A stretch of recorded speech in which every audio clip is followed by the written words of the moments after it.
क्या बता रहे थे तो फिर दिक्कत। आगे स्टार्ट हो गया। देखिए आवर एनवायरनमेंट की बात करते हैं। आवर एनवायरनमेंट अभी हम लोग बात की ना, आवर एनवायरनमेंट क्या होता है। तो everything surrounding us is called environment. और एनवायरनमेंट को दो पार्ट में क्लासिफाई करते हैं, एक लिविंग पार्ट, एक नॉन लिविंग पार्ट। ठीक, अब नॉन लिविंग वाला तो कुछ कर नहीं सकता, मतलब वो अपने से कुछ नहीं कर सकता। जितने भी मतलब प्रॉब्लम्स या जितने भी सॉल्यूशंस हैं वो सब किसको खोजने पड़ते हैं, जितने भी लिविंग होते हैं वो करते हैं। मतलब प्रॉब्लम भी क्रिएट कौन करता है, लिविंग वाले ही, और फिर उसका सॉल्यूशन भी कौन खोजता है, लिविंग वाले ही। तो इसी प्रॉब्लम्स में से एक बहुत ही महत्वपूर्ण प्रॉब्लम ये है जिसका नाम है आपका वेस्ट।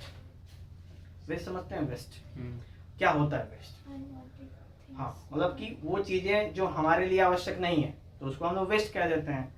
अब हमारे नेचर में वेस्ट को दो पार्ट में क्लासिफाई करा गया है। कौन कौन सा? एक है वेस्ट जो बिल्कुल सड़ गल जाए, जिसको कहते हैं लोग बायोडिग्रेडेबल वेस्ट। और एक वेस्ट ऐसा होता है जो सड़े गले नहीं, मतलब वो सड़े गले नहीं, मतलब कि वो ऐसे के ऐसे ही पड़े रहो, सालों सालों तक पड़ा रहे, उसको बोलते हैं लोग नॉन बायोडिग्रेडेबल वेस्ट। तो बायोडिग्रेडेबल वेस्ट में एग्जांपल क्या है? तो वो है जैसे केले का छिलका, सब्जी का छिलका, जितने भी ग्रीनली प्लांट, वो सारे के सारे क्या हैं? बायोडिग्रेडेबल, यानी कि वो सड़ गल जाएंगे और नेचर में क्या हो जाएंगे? समा जाएंगे। ठीक है, लेकिन जितने भी नॉन बायोडिग्रेडेबल हैं वो समाएंगे नहीं। वो क्या करेंगे? उल्टा क्या करेंगे? वो प्रदूषण करेंगे, पोल्यूशन करते हैं यहाँ पर। ठीक है, एग्जाम्पल में प्लास्टिक। प्लास्टिक क्या करता है? वो सड़ता गलता है नहीं, तो वो हो गया आपका नॉन बायोडिग्रेडेबल। कह सकते हैं ना कि प्लास्टिक क्या है? नॉन बायोडिग्रेडेबल है। ठीक, तो इसी प्रकार जो हमारे इन्वायरमेंट में जो वेस्टेज हैं उन्हें दो पार्ट में क्लासिफाई करते हैं, बायोडिग्रेडेबल, नॉन बायोडिग्रेडेबल। इसके बारे में अभी हम लोग जाना, जिसमें सबसे पॉइजनस कौन है? तो सबसे पॉइजनस हम लोग मानते हैं किसको? नॉन बायोडिग्रेडेबल, यानी कि जो सड़ गल नहीं सकते उसको हम मानते हैं मोस्ट पॉइजनस। क्यों? क्योंकि वो सड़े गलेगा नहीं, तो वो जैसे जिस स्टेट में है उसी स्टेट में मौजूद रहेगा एटमॉस्फेयर में, और वो आसपास की जितने भी चीजें हैं, वस्तुएं हैं, उनको क्या करेगा? इन्फेक्ट करेगा। ठीक है, जैसे प्लास्टिक की बात कर लो तो जैसे कूड़े पे ऐसे फेंक दी जाती है, और जैसे गाय भैंस जो गोरू घूमते रहते हैं सब, तो वो वही प्लास्टिक क्या करते हैं? खा जाते हैं। क्योंकि ये प्लास्टिक, ऐसे सोचो कि प्लास्टिक कोई खाने वाली चीज है नहीं, फिर भी वो क्यों खा जाते हैं? क्योंकि देखो इसमें तो एक कंडीशन है कि उस प्लास्टिक के सामान में कुछ खाने पीने का सामान भी पैसे लोग फेंक देते हैं, बांध के फेंकते हैं। तो अब उनके पास हाथ तो होता नहीं कि ऊपर छील फाड़ के अलग करेंगे, प्लास्टिक को अलग करेंगे और फिर उसमें से इम्पोर्टेड जो मतलब खाने योग्य सामान है वो खाएंगे। एक तो केस ये है। दूसरा है कि जो प्लास्टिक है ना वो उनको टेस्ट में मीठा लगता है। जितने भी जानवर होते हैं, बड़े बड़े जो हैवी जानवर हैं, दूध देने वाले, जैसे काऊ बफेलो, ये सब को वो प्लास्टिक कैसा लगता है? मीठा लगता है। तो जब उनको मीठा लगता है तो उनको पता नहीं चलता है कि ये प्लास्टिक है और ये हमारे लिए आवश्यक नहीं है। तो एक रिसेंट एक्सपेरिमेंट हुआ था तो पता चला ना कि एक गाय मर गई थी, गाय की कोई बैल था, मर गया था, उसके पेट में से लगभग 80 किलो प्लास्टिक निकला। सोच, हाँ, उसको लग रहा था कि ये मीठा मीठा पानी है, एकदम मारते जाओ, गच गच मार गया, काम खत्म हो गया उसका। ठीक है, नेक्स्ट हम लोग अभी क्लियर हुआ है। तो इसमें ये क्या है? ये हम लोग नॉन बायोडिग्रेडेबल वेस्ट की बात कर रहे हैं, जो कि हमारे सोसाइटी के लिए क्या है? बहुत ही हानिकारक। ऐसे ही केवल ये प्लास्टिक ही नहीं जो हमारे लिए हानिकारक, जैसे कि पता है ना कि दिन प्रतिदिन हमारे सोसाइटी में जनसंख्या बढ़ती है, पॉपुलेशन बढ़ रहा है। पॉपुलेशन बढ़ेगा तो डिमांड बढ़ेगी किस चीज की? फूड की। भाई पेट नहीं भरेगा तो कैसे जिएंगे? अब पेट भरने के लिए क्या चाहिए? जमीन, मतलब जमीन से अनाज उगना चाहिए। अनाज, जमीन का जो क्षमता है अनाज उगाने का वो कितना है? मान लो 1 टन है, लेट कर दो।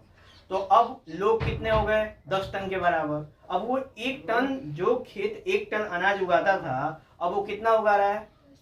10 टन कैसे उगाएगा?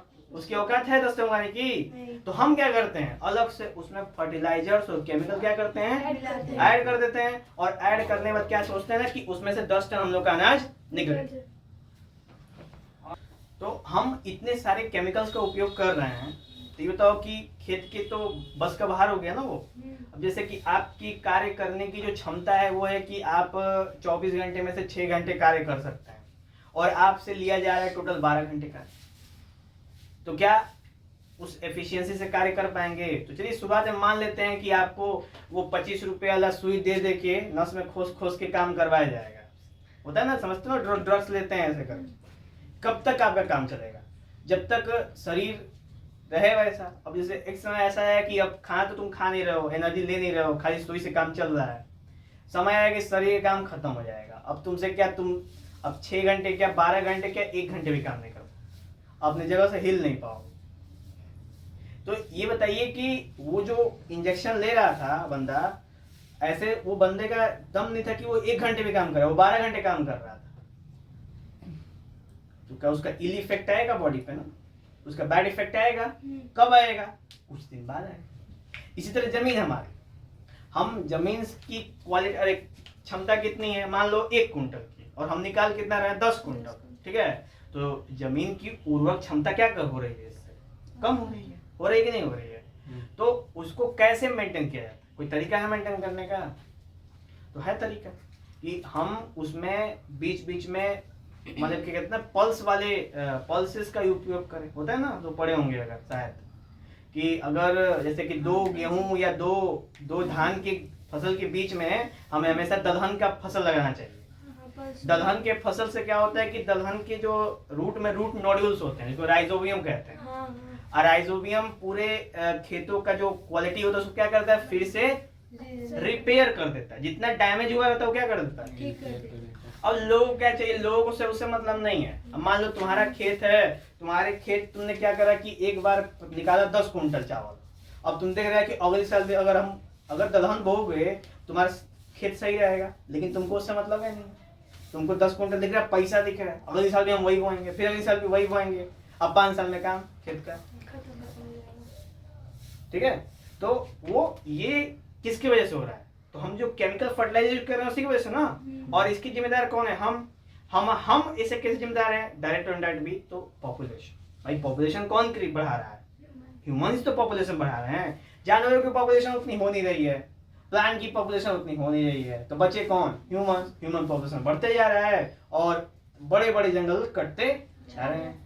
तो हमारा नेचर भी इम्बैलेंस हो रहा है, सॉइल भी इनफर्टाइल हो रहा है। तो जैसे मान लो ना कि एक ऐसी तरह का सीन चल रहा है। सदगुरु जानते हैं? सदगुरु वो एक मतलब कि कह सकते हैं योगी हैं, मतलब कि जो योग सिखाते हैं लोग। हाँ, सदगुरु पंजाबियों में नहीं, ठीक है। एक सदगुरु है, आप सर्च कर लेना यूट्यूब पे। योग सिखाते हैं, कई तरह के जो योग साधना होती है ना वो सिखाते हैं, जैसे बॉडी को अच्छी।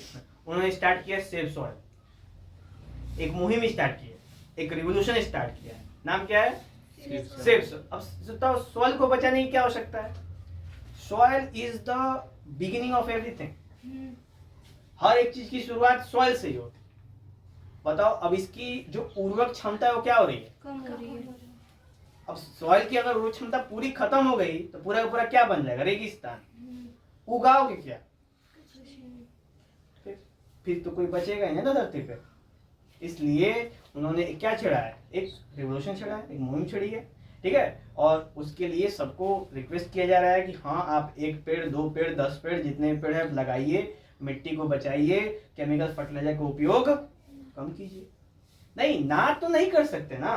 अब जैसे मान लो ना कि आपको बीमारी है और मान लो बुखार है, तो जल्द रिस्पॉन्स कौन देता है? एलोपैथी। आप 1 दिन में सही हो जाओगे। आयुर्वेदिक के लिए तो 3 दिन लगेगा ना।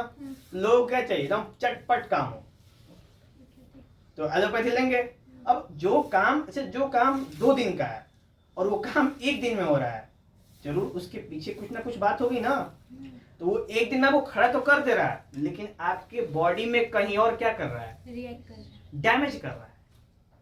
एक तरफ आपको खड़ा कर दिया सीधा कि आप काम करना शुरू करो, दूसरी तरफ उसने क्या किया? थोड़ा सा डैमेज कर दिया। अब जितनी बार बुखार हो उतनी बार क्या करोगे? एलोपैथी लोगे, उतनी बार छोटा छोटा डैमेज करेगा। अब वो छोटे छोटे डैमेज एक दिन क्या हो जाएगा? बात चल गया, कैंसर हो गया, लटक लिया गले को, है कि नहीं? तो ये सारी सेंस है। सबको भाई फास्ट रिस्पॉन्स चाहिए, और इसीलिए प्रॉब्लम हो रही है। सबसे मेन प्रॉब्लम यही है, किसी के पास समय नहीं है, किसी के पास टाइम नहीं है, भले उसको काम जिम्मे हो चाहे ना। टाइम नहीं है बिल्कुल किसी के पास, ठीक है। बात सत्य है कि नहीं है? दुकान पे चले जाएंगे मोमो वाले के यहाँ, जल्दी दीजिए लेट हो रहा है, हम काम क्या है घर पे, कुछ नहीं, ठीक है, लेकिन फिर भी जल्दी चाहिए क्योंकि लेट हो रहा है। अब वो बेचारा क्या कह सकता है, नहीं कह सकता कुछ नहीं, तो कस्टमर बिगड़ जाएंगे, है कि नहीं? बात है कि नहीं? हम सही बोल रहे हैं ना? कस्टमर भगवान का रूप होता है, भगवान का रूप होता है। चलो समझ में आया? तो अब ये बताइए कि पहले वो जो खेतों में फर्टिलाइजर यूज कर रहे हैं उसका नाम क्या था? पहले डीडीटी का प्रयोग करते हैं। डीडीटी समझते हैं ना? उसका नाम है डाइक्लोरो ट्राइक्लोरोइथेन, उसको डीडीटी कहते हैं। एक पाउडर होता है, उसका खेतों में छिड़काव करते हैं। अब छिड़काव करने से क्या होता है ना, इससे क्या होता है कि तो तुमको मान लो तुम 1 गिलास दूध पी सकते हो, तुम्हारी क्षमता है ये, और तुमको 10 गिलास पिला दिया, फिर अगली सुबह तुम पता है कहाँ मिलोगे? जाते आते खत्म ही नहीं हो। इसी तरह का खेतों का सीन है। अब खेतों में क्या है, वो केवल 1 किलो डीडीटी ले सकता है और हम उसको कितना देते हैं? 10 किलो। हमने 10 किलो थमा दिया, अब वो यूज कितना करेगा? 1 किलो। बाकी 9 किलो क्या करेगा? उसका तबीयत खराब करेगा। नहीं समझे? नहीं, खेत डीडीटी जब आपने खेत को 10 किलो दिया, उसकी क्षमता बस 1 किलो की, तो 1 किलो क्या कर लेगा? ले लेगा, कंज्यूम कर लेगा। बाकी 9 किलो क्या करेगा? उसका तबीयत खराब करेगा। जो किसका? डाला है उसका। खेत का। बेशरम हो क्या तुम? खेत का तबीयत खराब होगा। दूध किसने पिया? तुमने। तो जिसने दिया है उसका तुम्हारा पेट खराब होगा, तुम्हारा होगा ना। चलिए समझ में आया? कोई दिक्कत इसमें? तो डीडीटी की क्वालिटी समझ में आई? अब जो 9 किलो डीडीटी बच गया एक्स्ट्रा, वो डीडीटी क्या रह जाएगा? जमीन के ऊपरी हिस्से में पड़ा रहेगा। जब बारिश आएगी तो अपने संग क्या लेके आएगी? ऐसे पानी। बारिश से पानी आता है ना? हाँ, तो तुमको एसिड रन ला रहा है, ठीक है। बारिश आएगी तो पानी लेके आएगी। अब पानी उसी खेतों में पड़ेगा। 1 किलो डीडीटी प्लांट क्या कर चुका है? ले चुका है, और जमीन क्या कर चुका है उसके अंदर? मतलब अपने अंदर सोख चुका है, क्योंकि उसकी क्षमता उतनी है। 9 किलो क्या होगा? 9 किलो उस पानी में क्या हो जाएगा? मिक्स हो जाएगा। मिक्स हो जाएगा। अब पता नहीं कि पानी पूछ के तो आता नहीं है कि मैं गिरूं कितना, 1 लीटर की 10 लीटर, तो वो तो भाई आएगा तो आएगा तो पूरा बाढ़ लग जाती है, लेव लग जाता है पूरा, ठेंगना भर ले एकदम, चाहे हिजल ले, होता है ना, इससे बाढ़ आ जाती है। अब उसमें क्या होगा ना कि वो डीडीटी मिला पानी वहां से क्या हो जाएगा? मिक्स हो जाएगा। अब मिक्स होके वो भागने लगेगा, आगे जहां जाके रुकेगा। भाई कहीं एक जगह होता है जहाँ पे पानी जाके रुक जाता है, क्योंकि वहां पे गड्ढा होता है। भाई हमेशा पानी कहाँ रुकता है? गड्ढे में। इसको क्या बोलते हैं? गड़ई। ठीक है, गड़ई क्यों बोलते हैं उसको? क्योंकि पानी जाके वहीं पे क्या होता है? इकट्ठा हो जाता है, वहीं पे वो स्टिल हो जाता है, फ्लोटिंग होकर क्या होता है? स्टिल हो जाता है। अब इकट्ठा होगा तो धीरे धीरे उसके ऊपर ग्रीन कलर की लेयर चढ़ जाएगी ना। अब पहले पानी तो सफेद था जब नया नया आया था, तो अब कुछ दिन में पीला हो जाएगा क्योंकि उसको हल्दी लग गया, उसके बाद काला हो जाएगा। ठीक है, तो काला हो जाएगा तो क्या होगा कि जो नीचे छोटे छोटे कीटाणु होंगे ना, वो क्या हो जाएंगे? ऊपर आ जाएंगे, मर जाएंगे। जो पानी के कीटाणु हो क्या हो जाएंगे? मर जाएंगे ना। क्यों? क्योंकि ऊपर पूरी की पूरी क्या जम गई? काई। उन्हें ग्रीन ग्रीन कलर का होता है। वो क्या करता है ना कि सनलाइट को ऊपर से नीचे नहीं जाने देता है। जाने देगा? नहीं जाने देगा। इस वजह से पानी अंदर क्या होता है? खराब, और जितने भी जीव जंतु हो जाते हैं वो क्या होते हैं? शहीद हो जाते हैं। ठीक है, अब वो मर गए तो अब पानी कैसा हो जाएगा? दूषित। अब सोचो कि जब उसके अंदर ऐसे ऐसे ऐसे हो, क्या कहते हैं ना कि मतलब कि ऐसे अगर हम लोग बात कर रहे हैं, इसी फिनोमेना कहते हैं बायोलॉजिकल मैग्निफिकेशन। ठीक है, आप यदि क्वेश्चन पूछ रहे थे हमसे कि बायोलॉजिकल मैग्निफिकेशन क्या होता है। हाँ, बायोमैग्निफिकेशन आया था। ठीक है, उसी को बायो मैग्निफिकेशन कहते हैं। समझ में आया? इससे बेहतर नहीं बता सकते। इस पे आपका एग्जांपल लेने वाले थे। ये अब किस तरह एग्जाम्पल दिया जाए? पानी वाला। ये सब एग्जाम्पल ही तो अभी तो इतना देर से हम लोग सब लिंक करते हुए है ना, ये सब उसी का एक हिस्सा है, पूरा शेड्यूल बनता है। एक दिन में बायोलॉजिकल मैनिफिकेशन नहीं होता है, बकायदे पूरा टाइम लगता है। आप घर पे भी कर सकते हैं, बन सकता है, घर पे बनाया जा सकता है। तो तुम्हारे घर के सामने तो कितना जबरदस्त बायोलॉजिकल मैनिफिकेशन हो रहा है, आप तो वहाँ पे डुबकी भी लगा सकते हैं। मतलब पानी भर के पानी भर के पानी तो है ना उधर, नहीं है तो भर दीजिएगा। कूड़ा फेंका हुआ है उसमें। हाँ, फिर पापा हमको भर देंगे, जैसे भी से निकालना कचरा में पानी भर के कुछ जगह। अरे नहीं उसको प्लास्टिक चलिए क्लियर हुआ ये समझ में आया बायोलॉजिकल मैनिफिकेशन। वो बहुत आगे का इसमें का टॉपिक है, हम लोगों ने पहले ही कवर कर लिया क्योंकि लाइन में आ गया था तो कवर कर दिया, ठीक है। उसी तरह अभी हम लोगों ने शुरुआत में ही चर्चा की वेस्ट से पहले कंपोनेंट्स के बारे में, कि हमारे आवर इन्वायरमेंट, हमारे इन्वायरमेंट में जो इन्वायरमेंट होता है ज़्यादातर सब कुछ है, इसी को कहते हैं इकोसिस्टम। इको मतलब कि ग्रीन कह सकते हैं, मतलब इको ऐसा जो कि लिविंग हो, लिविंग थिंग्स का जितना भी सिस्टम उसको क्या बोलते हैं हम लोग, इकोसिस्टम।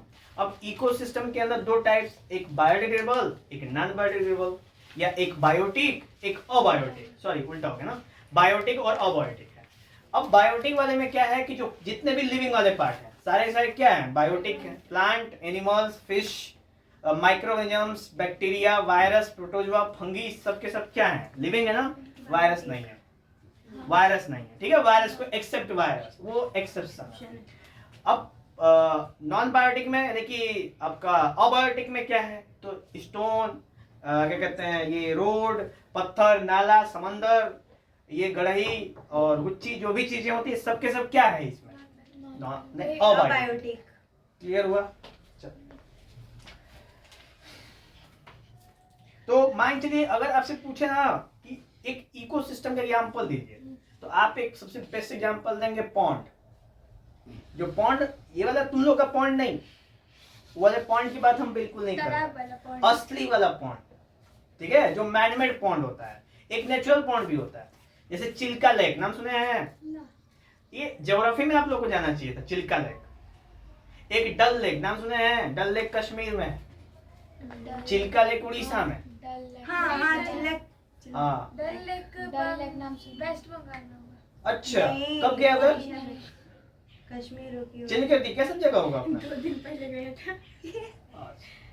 तो उसके बाद एक लूनार लेक है, नहीं सुने हैं, बहुत सारे लेक है इंडिया में, हर एक लेक का याद करते करते आप लेक बन जाएंगे उधर, और लेक के आसपास कहीं पड़े मिलेंगे, ठीक है। तो ये सब देखो, लेक कई तरह के होते हैं, एक होता है नेचुरल और एक होता है आर्टिफिशियल यानी मैन मेड। नेचुरल लेक बिल्कुल आर्टिफिशियल लेक से भी बेहतर होता है, क्योंकि उसको किसने क्रिएट किया है, नेचर ने क्रिएट किया, ठीक है। जिसका मैंने एक आध एग्जांपल दे दिया, ये सब नेचुरल लेक है, Dal lake, Chilka lake, Lonar lake. हम लोग देखे होंगे उसको। आप कभी यूपी से बाहर गए हैं, नहीं। यूपी से गाजीपुर से बाहर गए हैं, मोहम्मदाबाद से बाहर, कोरिया डायरेक्ट जाओगे तो क्या। चलिए समझ आया वाला। नेक्स्ट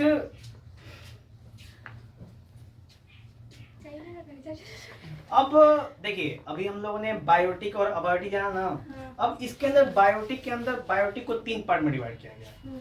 कौन कौन सा, तो एक है प्रोड्यूसर, दूसरा है कंज्यूमर और तीसरा है डीकम्पोजर। तो सबसे पहले प्रोड्यूसर कौन होता है, तो प्रोड्यूसर हम लोगों ने सबसे चैप्टर 1 जब पढ़ा था लाइफ प्रोसेस, तो उसमें जाना था ऑटोट्रॉफ्स। अब ऑटोट्रॉफ्स कौन होते हैं, जो अपना खाना स्वयं बनाते हैं, अपना खाना और दूसरों के लिए भी खाना बनाते हैं, ठीक है। तो उनको क्या बोलते हैं हम लोग, ऑटोट्रॉफ्स, उन्हीं को कहते हैं प्रोड्यूसर, ठीक है। और हमने उसमें जाना था हेट्रोट्रॉफ्स।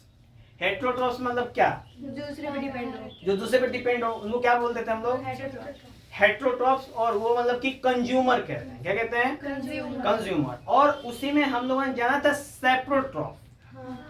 अब सेप्रोट्रॉफ क्या होता है, जो सड़े गले चीजों पे डिपेंड करता है, उनको कहते हैं हम लोग इस भाषा में डीकम्पोजर, ठीक है।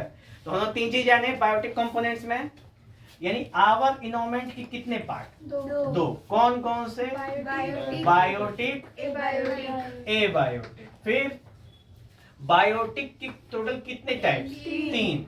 सबसे पहला प्रोड्यूसर, दूसरा कंज्यूमर और तीसरा डिकम्पोजर। डीकम्पोजर। तो अभी तक इतना क्लियर हुआ। उसके बाद हम लोगों ने जाना अभी बायोलॉजिकल मैग्निफिकेशन, जिसको हम लोग बायो मैग्निफिकेशन भी कहते हैं, ठीक है। फिर हमने जाना इकोसिस्टम, इकोसिस्टम समझ में आया, चलिए। उसके बाद हम लोगों ने जाना बायोटिक वेस्टेज, जाना वेस्टेज, जिसमें वेस्टेज कितने तरह के होते हैं, दो, एक है बायो और एक है नॉन बायो। और फिर हमने जाना था प्लास्टिक के बारे में, कि प्लास्टिक नॉन बायो में आता है और बायो में आता है सब्जी की छिलका उलका, ये सब चीजें आती हैं बायो वाला में। इतनी सारी चीजें समझ में आई। चलो नेक्स्ट बात करते हैं हम लोग प्रोड्यूसर। सबसे पहले एग्जांपल की बात करते हैं। प्रोड्यूसर एग्जांपल क्या है, मतलब कि गेहूं चावल धान ओन ये सब जो प्रोड्यूस करते हैं वो प्रोड्यूसर। आम ओम जो कौन प्रोड्यूस करता है, पेड़, तो पेड़ इज द प्रोड्यूसर, ठीक। उसके बाद कंज्यूमर्स में एनिमल्स, सारे के सारे एनिमल्स क्या होते हैं, कंज्यूमर्स होते हैं। उसमें कुछ एक्सेप्शन भी हैं, जैसे गोट मीट प्रोड्यूस मतलब की देता है ना, तो वो भी एक हम कह सकते हैं कि आपका प्रोड्यूसर ही है, वो भी प्रोड्यूस करके देता है ना। मीट तो मिलता है हमको काट के उसको ना, हाँ या ना, गोट को काट के मीट मिलता है, तो वो भी एक तरह का प्रोड्यूसर है, पर प्राइमरी प्रोड्यूसर नहीं, सेकेंडरी प्रोड्यूसर है, ठीक है। उसके बाद मिल्क मिलता है, दूध, वो भी सेकेंडरी प्रोड्यूसर, समझ आया। तो मिल्क या फिर मीट या फिर एग, ये सब सारे के सारे किस में आते हैं, सेकेंडरी, समझ में आया। चल उसके बाद है कि कंज्यूमर्स को 3 पार्ट में डिवाइड करते हैं, कौन कौन सा, हर्बी, कार्नी और ओमनी, ठीक है। तो अभी हम लोगों ने प्रोड्यूसर समझा। प्रोड्यूसर में किताब में आपके एक ही है, पर हम लोग 2 लेवल के प्रोड्यूसर की बात करते हैं, एक आपका प्राइमरी और एक आपका सेकेंडरी। प्राइमरी वाला जो फोटोसिंथेसिस से बनाता है, दिमाग में रखिएगा, फोटोसिंथेसिस प्रोसेस बनाए। और सेकेंडरी वाला तो एक हो गया आपका मीट, एक हो गया आपका मिल्क, और एक क्या हो गया, एक ये हो गया सेकेंडरी प्रोड्यूसर। प्रोड्यूसर क्या है। उसके बाद है कंज्यूमर्स में कितने तरह के, 3, हर्बी, कार्नी और ओमनी। हर्बी जो प्लांट खाए, कार्नी जो मीट खाए यानी एनिमल्स को खाए, और ओमनी जो दोनों खाए। दोनों का एग्जांपल भी क्लियर, गोट है, टाइगर है और ह्यूमन है, समझ आया, ठीक। उसके बाद बात करेंगे हम लोग किसकी, डीकंपोजर। अब डीकंपोजर के एग्जांपल्स कौन कौन से हैं, तो डीकंपोजर्स में कौन कौन आता है। तो सबसे पहले हम लोग बचपन से ये 4 का नाम सुनते आ रहे हैं, बैक्टीरिया, वायरस, प्रोटोजोआ और फंगी। इन चारों में से केवल 3 ही डीकंपोजर हैं, यानी कि वायरस डीकंपोजर नहीं है, ठीक है। वायरस क्या है, डीकंपोजर नहीं है। बैक्टीरिया, प्रोटोजोआ, फंगी ये सब डीकंपोजर में आता है। मशरूम होता है ना, वो फंगस में आता है, ठीक है। बैक्टीरिया के बारे में जानते हैं, तो bacteria, east is not a bacteria, east is a fungus, bacteria नहीं है वो, ठीक है। चलिए बैक्टीरिया के बाद हम लोग बात करते हैं, बैक्टीरिया भी कुछ तरह के हैं, जिसमें देखो सिंपलर डिकम्पोजर हैं, जैसे बैक्टीरिया और फंगी। मतलब मोस्ट सबसे ज्यादा चर्चा किसकी होती है, बैक्टीरिया और फंगी की। मतलब सबसे ज्यादा यही आपको डिकम्पोजर के तौर पे देखने को मिलेंगे, मतलब छोटे जानवरों में। बड़े जानवरों में बड़े जानवरों को डिकम्पोजर है नहीं है, पर सेप्रोफाइट्स हैं। सेप्रोफाइट्स में जैकॉल हो गया, वल्चर हो गया, ये सब क्या करते हैं, सड़े गले चीजों को निकल जाते हैं, खा जाते हैं, कहते हैं बहुत टेस्टी। आप लोग खा सकते हैं, खा सकते हैं, जब आपके सामने कुछ ना हो तो खा सकते हैं, ठीक है। तब तो कहेंगे तो गजब का है, वो पिछले ठेले चलते तो हम लोग खा जाएंगे। और बेयर ग्रिल्स यहाँ से चुएगा, कहेंगे it's so tasty, full of protein and vitamin, calcium, magnesium, phosphorus, सारा पेट का एलिमेंट बोलना उसमें, जितना नाम है सब बोलते हैं। ये सब चाइना वाले पे शूट करते हैं। चाइना वाले तो फ्रॉक खाते हैं, वो भी चेक करके। बताओ कौन फ्रॉक चेक करता है, मुझे समझ आता है। आलू समझ आता है, प्याज समझ आता है, चेक स्ट्रगल करने के। वो जब एक बार वायरल वीडियो आया था चाइना वाला का, वो एक तो पूरा जैसे नहीं होता है वो डीसीएम होता है ना, डीसीएम का नहीं, छोटा वाला पिकअप छोटा पिकअप होता है ना, पिकअप वो पीछे वाला ढक्कन खुला रहता है, उसमें पूरा भर के ऐसे मेढक बैठे थे सब, मतलब मेढक छोड़ सब वहीं में, और वो आया प्लास्टिक उठाया और इसे उठा के चेक कर रहा है दबा के, मतलब पता नहीं क्या चेक कर रहा है, दबा के चेक के भर रहा है, फिर दबा के चेक कर, हाँ ठीक ठीक भर रहा है, आखिर चेक क्या कर रहा है? मस्त नहीं इतनी सब मेढक उसमें क्या मस्त? देख रहा था उसका हट।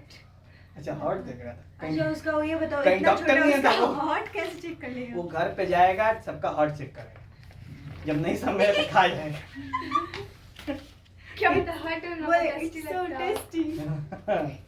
अब मकान से खोजेगा कि उसका हट कहाँ है, इतनी चीज निकलेगा। नहीं हॉट भी साइज के होते हैं, अच्छे खासे साइज ये के होते हैं। पॉलिश कौन सा अब है? इतना बड़ा मेढक होगा तो उसका कितना बड़ा, इतना ही बड़ा नहीं निकलेगा, उतना तो भूल नहीं उसमें हुआ था सकते। प्रॉब्लम। चलिए आगे बात करें, सर बैक्टीरिया का एक एग्जांपल बताइए। साइनोबैक्टीरिया, ठीक है। उसके बाद है आपका ब्लू ग्रीन एल्गी, ये भी एक तरह का बैक्टीरिया ही है। इसके बाद है स्ट्रेप्टोकोकस, मोनोकोकस, ये क्या होता है? ये सब बैक्टीरिया हैं।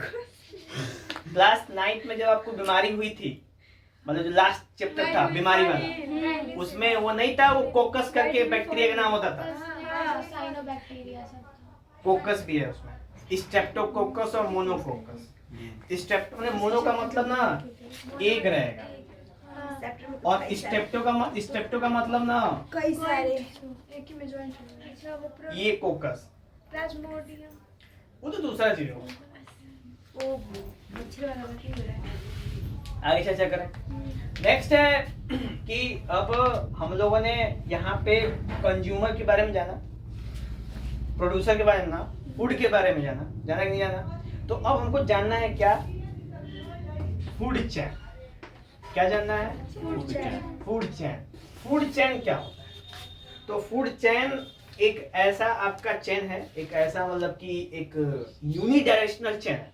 यूनिडायरेक्शनल समझते हैं, हमेशा एक डायरेक्शन में क्या करता है, ये मूव करता है। ऐसा नहीं होता है कि साइक्लिक है कि फिर वापस आ जाएगा, नहीं, वो हमेशा एक डायरेक्शन में क्या करता है, मूव करता है। तो food chain is a unidirectional mechanism, एक ऐसा यूनिडायरेक्शनल मैकेनिज्म है जिसमें एक जो एनिमल या फिर प्लांट है वो दूसरे के ऊपर डिपेंड रहता है। प्लांट तो नहीं कह सकते, एनिमल्स, यानी ये बात कर रहे हैं हम किसकी, कंज्यूमर में, क्योंकि प्लांट का काम क्या है, प्रोड्यूसर। तो ये फूड चेन किस में एग्जिस्ट करता है, कंज्यूमर्स में आता है, क्योंकि भाई खाना किसको चाहिए खाने के लिए, कंज्यूमर को चाहिए ना। तो फूड चेन किस में आता होगा, कंज्यूमर में आता है। तो फूड चेन है क्या, तो the food can be transfer from one organism to other organism, यानी कि जो खाना है वो एक से दूसरे में जाता है, इसी प्रोसेस को क्या बोलते हैं हम लोग, फूड चेन बोलते हैं। जैसे एग्जांपल, बकरी किसको खाती है, घास को, और बकरी कौन खाता है, टाइगर, और टाइगर कौन खाता है, कोई नहीं, यानी टाइगर मर जाता है, मर जाएगा तो फिर धरती में मिल जाएगा। बैक्टीरिया नहीं खाएंगे उसको। मतलब खाने की बात कर रहा हूँ, बैक्टीरिया तो डिकम्पोजर है ना, हम खाने की ईटिंग की बात कर रहे हैं, ठीक है। तो टाइगर मर जाएगा, जब मर जाएगा तो क्या होगा, फिर वो मिट्टी मिल जाएगा, फिर मिट्टी से फिर क्या बनेगा, प्लांट, फिर प्लांट से फिर क्या, गोट खाएगा, फिर गोट को टाइगर खाएगा, फिर टाइगर मर जाएगा। तो ये क्या है, एक तरह का फूड चेन है, हाँ या ना। उसी तरह और कई सारे फूड चेन होते हैं। अब देखो क्या होता है ना कि जो भी फूड चेन होता है ना वो बहुत छोटा होता है, जो भी फूड चेन होता है वो क्या होता है, बहुत ही छोटा होता है, क्योंकि बहुत जल्द ना इसकी एनर्जी क्या हो जाती है, खत्म हो जाती है, कम हो जाती है, ठीक है। तो इसकी एनर्जी कैसे चेंज होती है, कैसे चेंज होती है, किस पे डिपेंड करती है, इसके बारे में हम लोग जानते हैं। हटा दें इसको, ये सारा कवर हो गया, जो जो पॉइंट आपको बताए दिमाग में है ना। अभी हम किसकी बात कर, फूड चेन। Food chain. तो देखिए फूड चेन क्या है, तो सबसे पहले ग्रास, फिर गोट, फिर tiger. Lion. Grass, goat, lion, lion dead mix to soil, और अगेन ग्रास प्रोड्यूस, ठीक है। अच्छा मान चलो कि ये सीन क्या है एनर्जी का, तो मान लो सन से आ रही है 1000 जूल एनर्जी, लेट कर लो। सन इज द अल्टीमेट सोर्स। किसी को कोई शक है इसमें? तो क्योंकि सन की वजह से ही सब जीवित हैं। सन खत्म, काम खत्म, सेवा समाप्त। ठीक है, तो सन इज द अल्टीमेट सोर्स। सन से ग्रास किस माध्यम से एनर्जी लेता है? तो 1000 जूल आया ना, तो 1000 जूल का 1% बस प्लांट क्या करता है? रखता है अपने पास। ठीक है, 1000 जूल का 1%, 1000 जूल का 1% कितना होगा? 100 जूल होगा ना, 100 जूल। तो ये 1% 100 जूल होगा। 10 होगा, 10 होगा, हाँ, 10 होगा। तो 10,000 कर लेते हैं हम लोग, थोड़ा सा कैलकुलेशन आसान हो। लेट कर लो 10,000 जूल है। अब ठीक है ना, अब 10,000 जूल का 1% क्या होगा? 100। अब ठीक है ना, अब प्लांट के पास कितनी एनर्जी है? 100 जूल। यानी वो आया कितना? 10,000। अब प्लांट ने कंज्यूम कितना किया? मात्र 1%, और 1% में एनर्जी कितना है? 100 जूल। ठीक, फिर इस 100 जूल को गोट ने खाया, यानी कि इस ग्रास को गोट ने खाया, तो ग्रास में अब कितना जाएगा? 10%। कितना जाएगा? 10%। ये हो जाएगा आपका 10%। 10% का मतलब कितना? 10 जूल। ठीक, अब गोट को किसने खाया? लॉयन ने। तो लॉयन में कितना जाएगा? 10%। तो कितना बचा? 1 जूल। अच्छा ये बताओ कि अगर कोई लॉयन को खाएगा तो क्या उसको एनर्जी मिलेगी? नहीं। बहुत कम एनर्जी। उसको खाना मतलब, खाने का मतलब बस इतना कि तुमने बस पेट भरा है, ऊर्जा नहीं मिली है। इसीलिए ना कि तुम कितना भी मोमो, चाउमीन, बर्गर खा लो, अगर 1 हफ्ते तक वही खिला जाए तो पागल होकर नाचने लगोगे दुनिया कहीं। सही बता रहा हूं। 1 हफ्ते तक, अगर 1 हफ्ते क्या 1 महीने, मतलब मैक्सिमम 1 महीना अगर तुमको हरी सब्जी नहीं, सब्जी ना खिलाए, सब्जी नहीं खिलाए, दाल चावल जो होती है जो तुम्हें नेचुरल, तो तुम सही में पागल होकर नाचने लगोगे। क्यों? क्योंकि वो सारी जो चीजें ना वो टर्शरी है, जैसे कि प्राइमरी, सेकेंडरी, टर्शरी, इसके बाद का नंबर आता है। समझा? इस वजह से वो बस एक टेस्ट देता है। बर्गर, पिज्जा क्या देता है? टेस्ट देता है। आप पेट भर के सोचोगे हम ऊर्जा ले लें, ऊर्जा लेके एकदम मस्त जाके पेपर दे के आए तो दे लिए। और सोचोगे मोमो खा के पेपर देने जाए, एकदम लकी मोमो होगा तो हो गया तुम्हारा। ठीक है, वही मोमो गोल गोल होकर रिजल्ट में दिखेगा। समझा है ना? इसको कहते हैं 10% लॉ। क्या बोलते हैं इसको? 10% लॉ। और इसको दिया था लिंडमैन ने। किसने दिया था? लिंडमैन, जिसने दिया 10% लॉ। और इसने कहा कि नेचर के अंदर जो भी एनर्जी का ट्रांसफर होता है वो 10% लॉ के नियम के मुताबिक होता है। ठीक है, इसीलिए जो फूड चेन होते हैं वो लॉन्ग नहीं होते हैं। ठीक है, अब देखो, मान चलो ये गोट है, ये ग्रास है, ये गोट है, ये लॉयन है। ठीक है, तो अभी मान लो कि ये ग्रास है, ये गोट है, और इधर से क्या हो गया? हो गया ना? अब ये ग्रास है, ये गोट है, इधर से क्या हो गया? टाइगर। यानी एक ही फूड चेन के अंदर, मतलब एक सिंगल फूड चेन रिलेशन ना, अब क्या हो गया? कई सारे ऐसे मकड़ी का जाला बन गया। क्या बन गया? बन गया, नहीं बन गया? अब इसी कोड को और कौन खाएगा? बोलो। भालू। भालू? हाँ, भालू खा लो। डियर खाएगा? नहीं, भालू। ठीक है, ये मान लो बियर, खाएगा। ठीक है, भालू खा गया। अब ये पूरा बन गया ना एकदम पेंटागन टाइप का, 1 2 3 4 5 टाइप का, ऐसे गोट की तरफ से चारों तरफ। इसको बोलते हैं ना, देखो ये अब कितने फूड चेन हो गए? तो 1 2 3 4 के बनेंगे फूड चेन। और ये इधर आएगा बियर की तरफ 5। नहीं, 4 ही है। 1 2 3 4 ही, एक और कर देना, अलग बात है। अब सोचो कि एक ही सोर्स से 4 फूड चेन बन गए, और सारे आपस में क्या है? अटैच्ड हैं। इस तरह के फूड चेन के मिक्सर को कहते हैं फूड वेव। क्या बोलते हैं इसको? Food web. फूड वेव बोलते हैं। ठीक है, हाँ। फूड वेव का मतलब जाला होता है। तो यहाँ पे फूड चेन का जाला बने, उसको क्या बोलेंगे हम लोग? Food web. फूड वेव समझ में आया? तो ये है आपका सीन पूरा कंडीशन। उसके बाद ना इस मतलब हम लोग बात करेंगे क्या कहते हैं ट्रॉफिक लेवल्स की। ट्रॉफिक लेवल्स क्या होते हैं? तो अभी हम लोगों ने फूड चेन में क्या जाना कि ग्रास है, गोट है, लॉयन है, और हमारे नेचर में ना जो नेचर ने बैलेंस कर रखा है, ग्रास को बहुत ज्यादा बनाया है, गोट को थोड़ा कम और लॉयन को बहुत कम।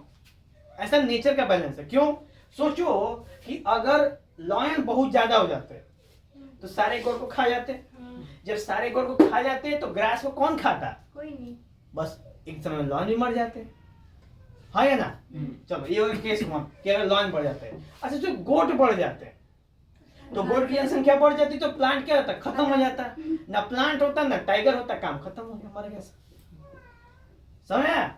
और अगर मतलब कि गोट और लॉयन दोनों को उड़ा दो, खाली ग्रास उगा दो, ठीक है, तो फिर खाली ग्रास उगाए ना हम लोग, तो तीनों कंडीशन समझ में आया? तीसरा वाला नहीं बताया। कौन कौन से बताएं? लाइन बताए हैं, हाँ, गोट गोट बताए हैं, हाँ। अब ग्रास।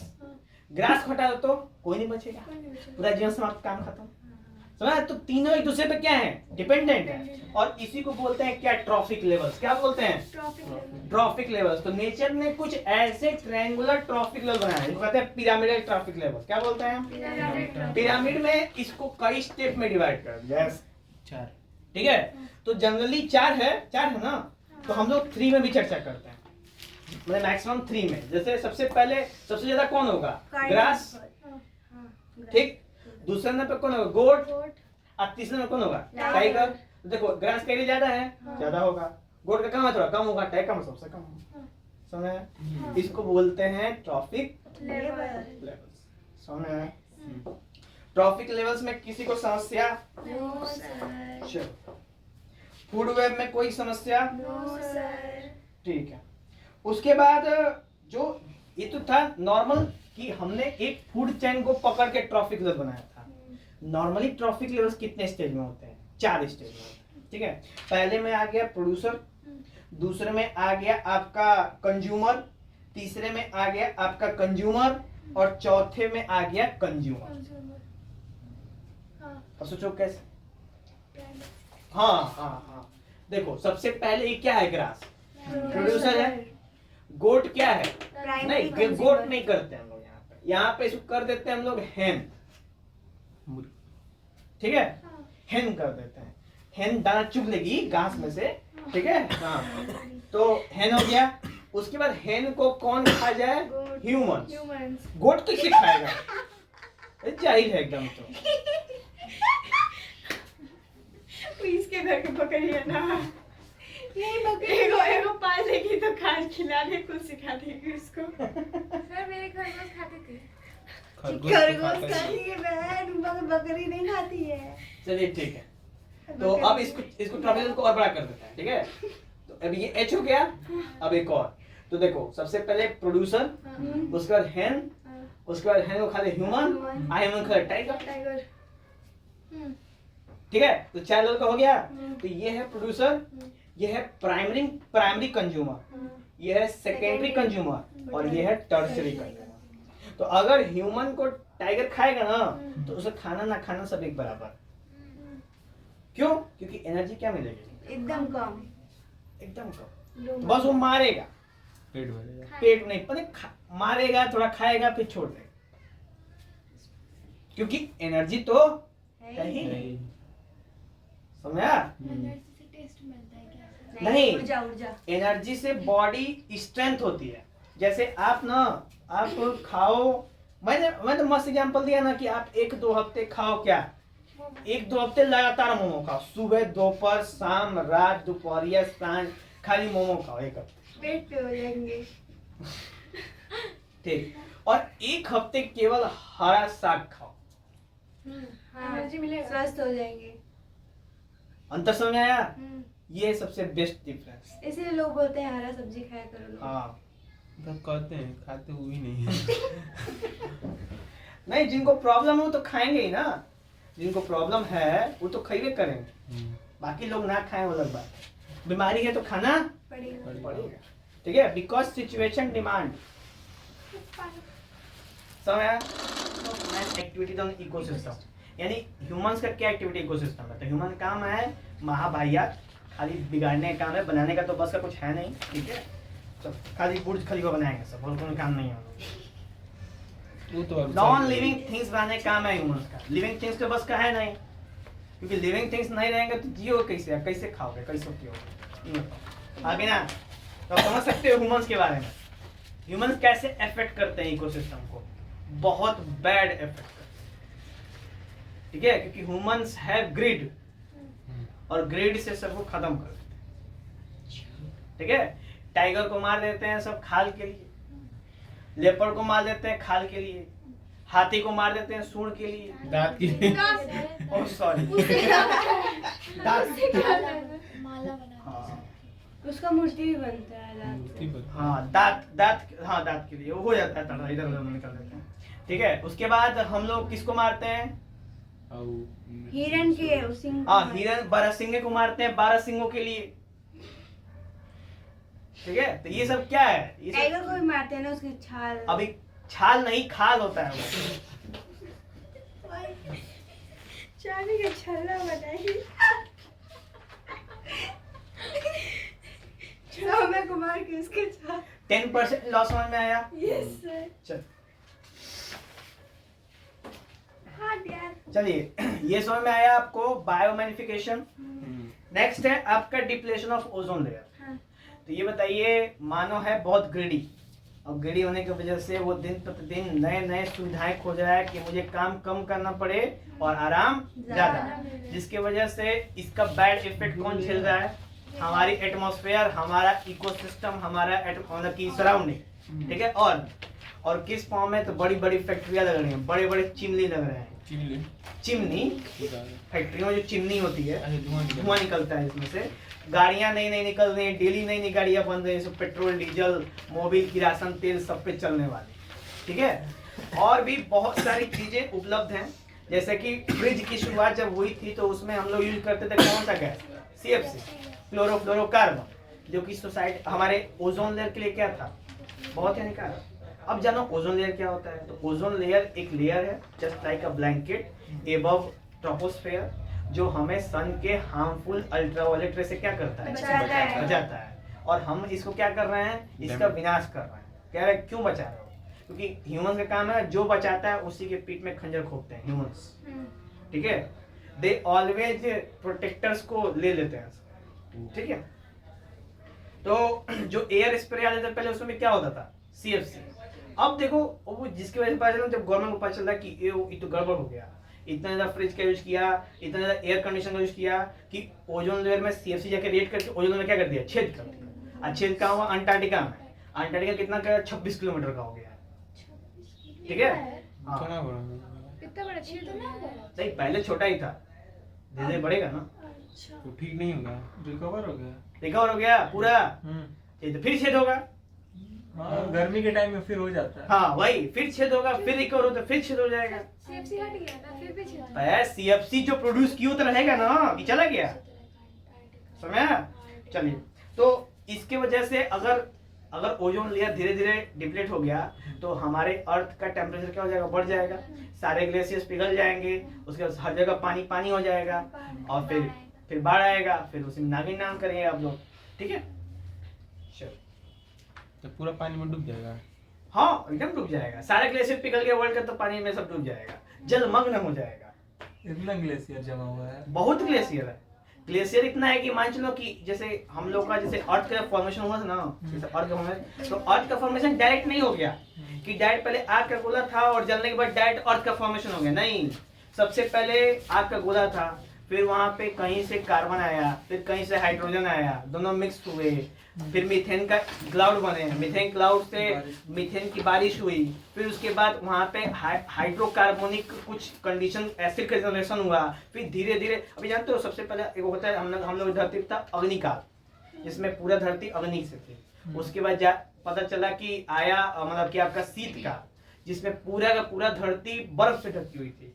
उसके बाद आया मतलब कि तुम्हारा वो जल वाला काल, हाँ, जिसमें पूरा धरती पे हर जगह जल ही था, वो सबसे आखिरी है। जल के बाद जमीन निकला, क्योंकि जल में सबसे पहले जो लिविंग बींग्स है ना धरती पे, वो पानी में से ही स्टार्ट हुआ है, ठीक है। तो सबसे लास्ट हमारा जल था, और जल के बाद फिर जमीन, कुछ कुछ जमीनें जो टेक्टोनिक प्लेट्स में खिसकावट हुई, तो धीरे धीरे जमीन कहाँ आ गई, ऊपर आ गई। तो फिर दो भाग में, गोंडवाना लैंड और यूरेशियन प्लेट। नाम सुने हैं गोंडवाना लैंड की?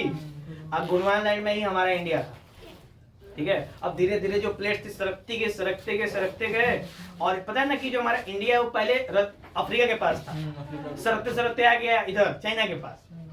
और ये माउंट एवरेस्ट बिल्कुल अभी नया मिला है, यंग है माउंट एवरेस्ट। वो लड़ने की वजह से बना था। हाँ, माउंट एवरेस्ट का फॉर्मेशन हुआ है क्योंकि इंडियन प्लेट आके क्या हो गई, टकरा गई यूरेशियन प्लेट पे, तो इसलिए किसका फॉर्मेशन हो गया, माउंट एवरेस्ट का। और अभी धीरे धीरे बढ़ ही रहा है, मतलब कि धीरे धीरे ना चाइनीज प्लेट के ऊपर इंडियन प्लेट चढ़ रही है, तो धीरे धीरे माउंट एवरेस्ट की हाइट और क्या हो रही है, बढ़ती जा रही है।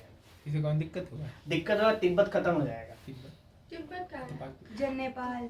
अच्छा, नहीं, इतना ज्योग्राफी आ जाएगा तो मर जाओगे तुम लोग वहीं पे। जियोग्राफी नहीं देखे। नहीं, मैं चीजें सब पढ़ाना छोड़ देंगे। हाँ, सीधे से आंखों से कानों से खून निकलने लगेगा। इतना पाकिस्तान में है। चाइना में चाइना में सर। देखो, सबसे पहले तिब्बत एक देश था, चाइना ने उसको हड़प लिया, तो अपने देश में मिला दिया, वो कहता है कि ये मेरा देश है। तिब्बत में थे दलाई लामा, नाम सुने हैं? तेलाई राम, तेलानी राम, दलाई लामा तलाई। वो अरे एक तरह के बुद्धिस्ट मॉन्क, हाँ। बुद्धिस्ट मॉन्क हैं, वो अभी इंडिया में शरण लेकर रहते हैं। मतलब यहाँ पे जिंदा है अभी। हाँ, कहाँ पे है? दलाई लामा एक कोई नाम नहीं है, दलाई लामा एक पोस्ट है। ओह, दलाई लामा एक पोस्ट है, उस पोस्ट पे जो जाता है उसका नाम दलाई लामा हो जाता है। अच्छा। समझ में आया? जैसे जैसे जैसे ना संत, जैसे मैं जानते हो सदगुरु, सदगुरु का नाम सदगुरु नहीं है, वो कोई और नाम है, पर उस पोस्ट पे पहुंचने पर नाम हो गया सदगुरु। अब जो उस पोस्ट पे जाएगा ना, सबका नाम क्या रहेगा, सदगुरु। सदगुरु। तो वो जो नेम है वो जिंदा रहेगा, पर्सन चेंज नहीं करेगा। चलिए नेक्स्ट बात करें हम लोग। नेक्स्ट है, देखिए अभी तक हम लोगों ने इतना कचरा प्रोड्यूस किया है, बायोडिग्रेडेबल और नॉन बायोडिग्रेडेबल। अब उसको मैनेज करने का समय आ गया। कैसे मैनेज करेंगे? तो 5 तरीके हैं मैनेज करने के। देखते हैं मैनेजिंग गार्बेज छीट रहे थे, बायोडिग्रेडेबल और नॉन बायोडिग्रेडेबल। अब उसको कैसे मैनेज करेंगे, क्योंकि कचरा इधर उधर फेंकना अच्छी चीज नहीं है सराउंडिंग के लिए, ठीक है। तो मैनेजमेंट के लिए इसमें 5 पॉइंट हैं जिससे मैनेजमेंट कर सकते हैं। पहला है रिसाइकलिंग। अब देखो गवर्नमेंट का एक स्कीम है, नगर पालिका में देखो कि 2 बाल्टी दिए हैं, वो ग्रीन कलर का है, वो ब्लू कलर।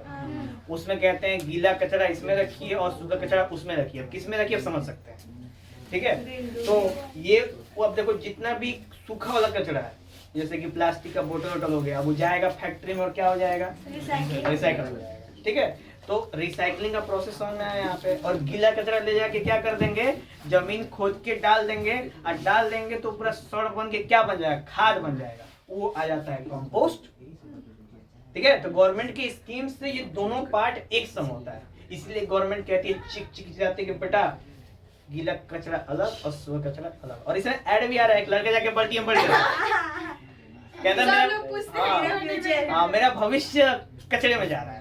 तो बिल्कुल सही ऐड, अच्छा बनाते हैं सब, ठीक है। वो अच्छा है, वो बताते हैं कि गीला कचरा अलग रखोगे तो वो क्या बन जाएगा, कंपोस्ट, और फिर खेतों में जाके बना देगा खाद, तो खाद का रेट बच जाएगा, पैसा बच जाएगा।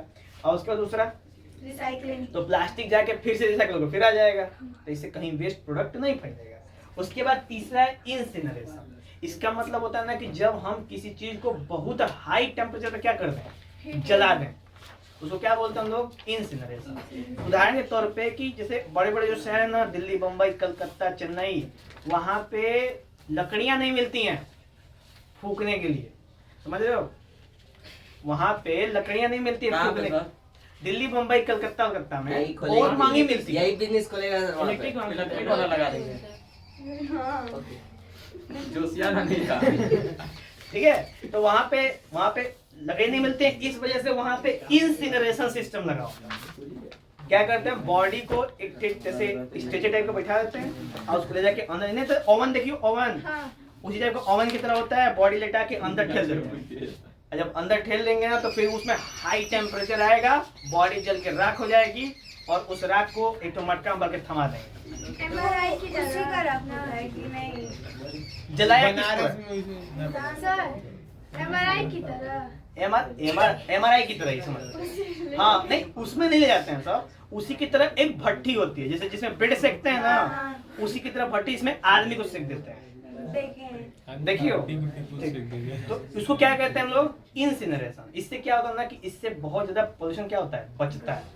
क्योंकि हम किसी देखो प्लास्टिक को तुम जलाओगे ना तो काला काला धुआं निकलेगा, और इंसिनरेटर में डाल लोगे तो धुआं नहीं निकलेगा। बस जल क्यों? काला धुआं कब निकलता है? जब कंप्लीट कंबशन ना हो। अब इंसिनरेशन में बिल्कुल कंप्लीट कंबशन होता है, इस वजह से धुआं काला नहीं। समझा? उसके बाद है लैंडफिल। देखो हर जगह, देखो यहाँ पे तो लोकल में हम लोग हैं तो घर लोग बनवाते हैं तो मिट्टी भरवाते हैं और खलता रहता है।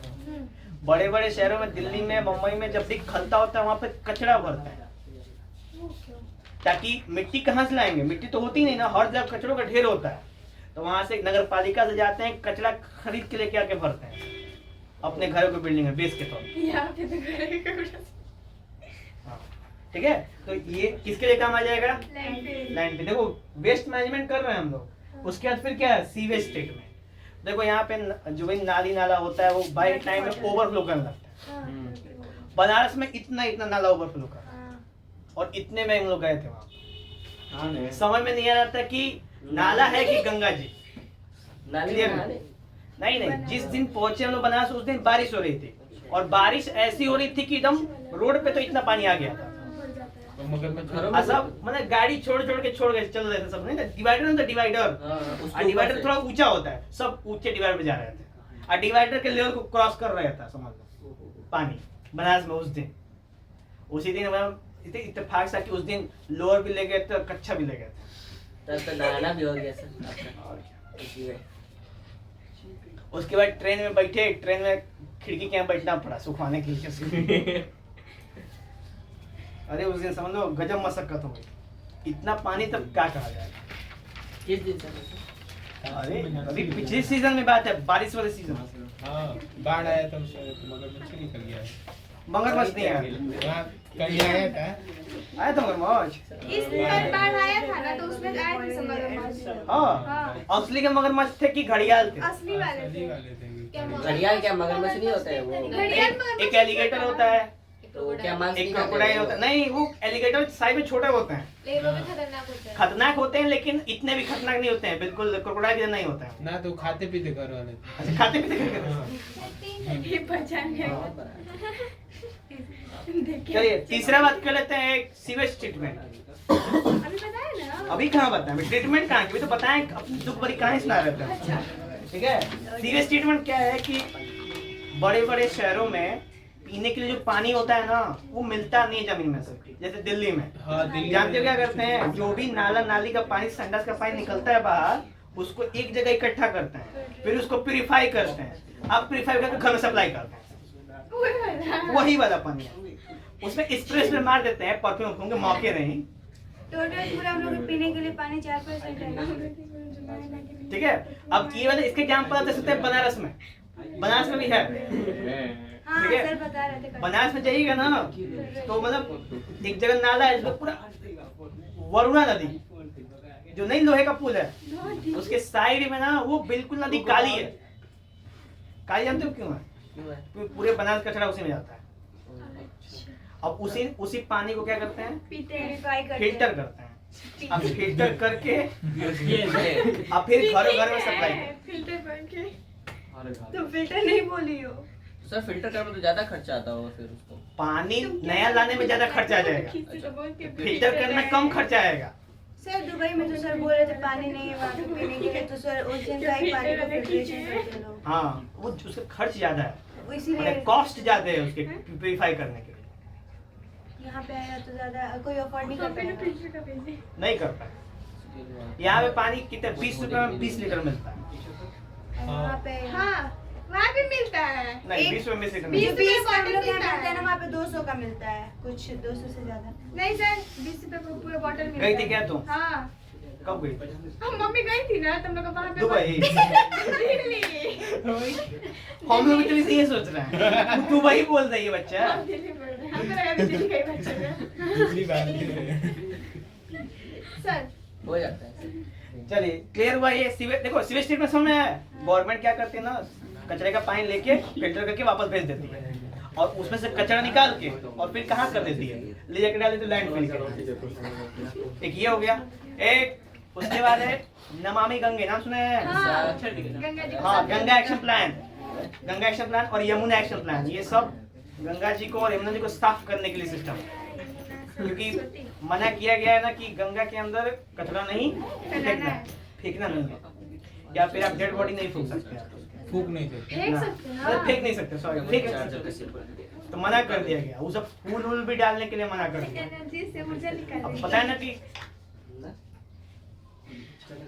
मारिए हमको अभी आपने बोले ना कि एनर्जी से ऊर्जा निकलता है हम मेरा हाथ लगाया अब एनर्जी को नहीं ऊर्जा बोलते हैं 2 मिनट अगर और रुक जाओगे तो तुम लोग को बिना पीटे भेजेंगे घर। हाँ बोले कहीं। रुक जाएंगे तो हाँ 2 मिनट बस चुपचाप रुक जाओगे।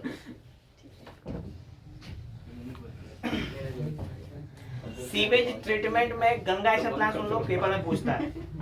गंगा एक्शन प्लान की शुरुआत 1985 में हुई थी, ठीक है, 1985 में हुई थी। और इसका मेन रीजन है कि भाई Ganga is a holy river of India, इस वजह से इसका प्रोटेक्शन बहुत ही आवश्यक है, क्योंकि इसके लिए बहुत सारे पर्यटक लोग अपने बाहर से सैलानी आते हैं बस देखने के लिए गंगा रिवर, ठीक है, और स्पेशली काशी, ठीक है। और पूरे ऑल ओवर इंडिया में जहाँ से भी गंगा बहती है हर जगह चेंज किया है उन्होंने। हर जगह अपना पाथ चेंज होता है, क्योंकि पता है ना कि जो भी बहता पानी नदी होती है ना, वो हमेशा अपना जगह क्या कर देती है, चेंज करते हैं। पिछले 5 से 10 हजार सालों में अभी तक गंगा ने काशी घाट नहीं छोड़ा। कुछ कह सकते हैं, कुछ लॉजिकल, कुछ रीजनल, कुछ कल्चरल, कुछ रिचुअल्स, हर जगह का छोड़ चुके हैं। जैसे गंगा जहाँ से बहती है ना, देखो महादेवा चले जाओ, पहले इधर बहती थी, बहते अब उधर चली गए। और कटान अभी भी जारी है। कटान का मतलब क्या होता है कि गंगा अपना जो डायरेक्शन वो क्या कर रही है, चेंज कर रही है, इसका मतलब कटान होता है, ठीक है। लेकिन काशी में नहीं हुआ आज तक, 5000 साल से ऊपर हो गया। हाँ पहले गंगा जी ठोड़ा में बसी थी। थोड़ा में बहती थी, अब पूरा कोना में बहती है। ठोड़ा अड़ा के छोड़ दिया। थोड़ा क्या होता है अरे थोड़ी सी, थोड़ी सी। ये इधर में तेल भी है। बंद कर।